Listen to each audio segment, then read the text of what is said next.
Good evening. Tonight, I can report to the American people and to the world that the United States has conducted an operation that killed Osama Bin Laden, the leader of al-Qaeda, and a terrorist who's responsible for the murder of thousands of innocent men, women, and children. It was nearly 10 years ago that a bright September day was darkened by the worst attack on the American people in our history. The images of 9/11 are seared into our national memory.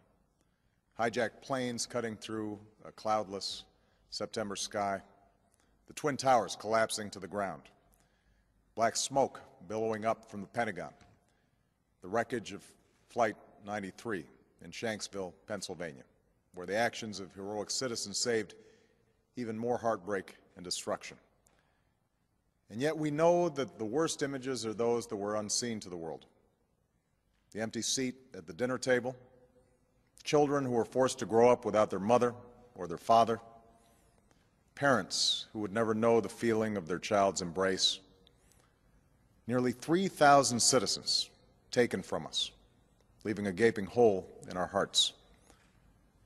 On September 11th, 2001, in our time of grief, the American people came together. We offered our neighbors a hand, and we offered the wounded our blood. We reaffirmed our ties to each other and our love of community and country. On that day, no matter where we came from, what God we prayed to, or what race or ethnicity we were united as one American family. We were also united in our resolve to protect our nation and to bring those who committed this vicious attack to justice. We quickly learned that the 9/11 attacks were carried out by al-Qaeda, an organization headed by Osama Bin Laden, which had openly declared war on the United States and was committed to killing innocents in our country and around the globe. And so we went to war against al-Qaeda to protect our citizens, our friends, and our allies. Over the last 10 years, thanks to the tireless and heroic work of our military and our counterterrorism professionals, we've made great strides in that effort.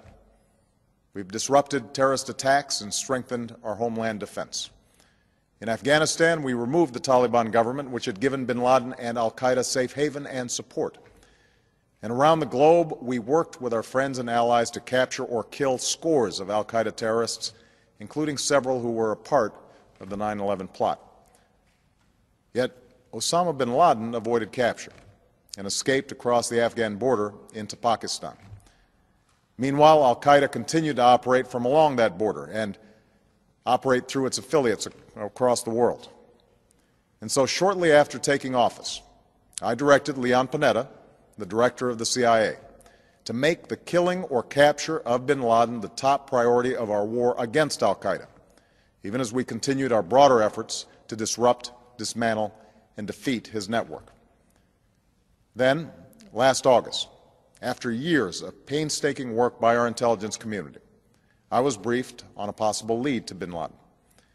It was far from certain, and it took many months to run this thread to ground. I met repeatedly with my national security team as we developed more information about the possibility that we had located bin Laden hiding within a compound deep inside Pakistan. And finally, last week, I determined that we had enough intelligence to take action and authorized an operation to get Osama bin Laden and bring him to justice. Today, at my direction, the United States launched a targeted operation against that compound in Abbottabad, Pakistan. A small team of Americans carried out the operation with extraordinary courage and capability. No Americans were harmed. They took care to avoid civilian casualties. After a firefight, they killed Osama bin Laden and took custody of his body. For over 2 decades, bin Laden has been al-Qaeda's leader and symbol, and has continued to plot attacks against our country and our friends and allies. The death of bin Laden marks the most significant achievement to date in our nation's effort to defeat al-Qaeda. Yet his death does not mark the end of our effort. There is no doubt that al-Qaeda will continue to pursue attacks against us. We must and we will remain vigilant at home and abroad. As we do, we must also reaffirm that the United States is not and never will be at war with Islam. I've made clear, just as President Bush did shortly after 9/11, that our war is not against Islam. Bin Laden was not a Muslim leader. He was a mass murderer of Muslims. Indeed, al-Qaeda has slaughtered scores of Muslims in many countries, including our own. So his demise should be welcomed by all who believe in peace and human dignity. Over the years, I've repeatedly made clear that we would take action within Pakistan if we knew where bin Laden was. That is what we've done. But it's important to note that our counterterrorism cooperation with Pakistan helped lead us to bin Laden and the compound where he was hiding.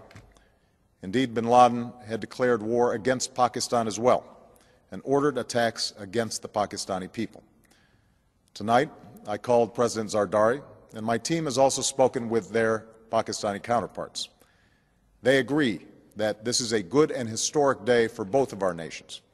And going forward, it is essential that Pakistan continue to join us in the fight against al-Qaeda and its affiliates. The American people did not choose this fight.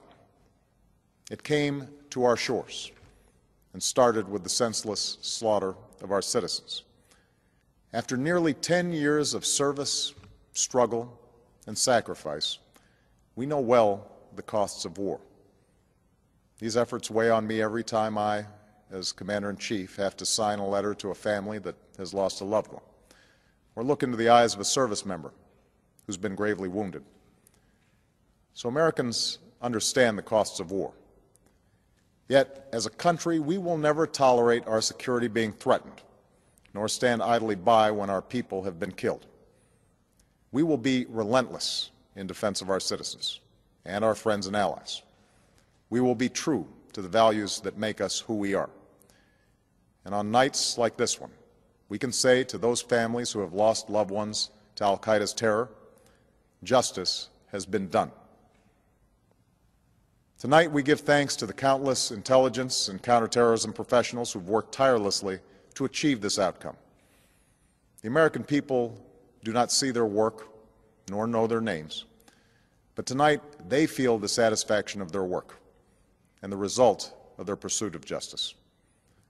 We give thanks for the men who carried out this operation, for they exemplify the professionalism, patriotism, and unparalleled courage of those who serve our country.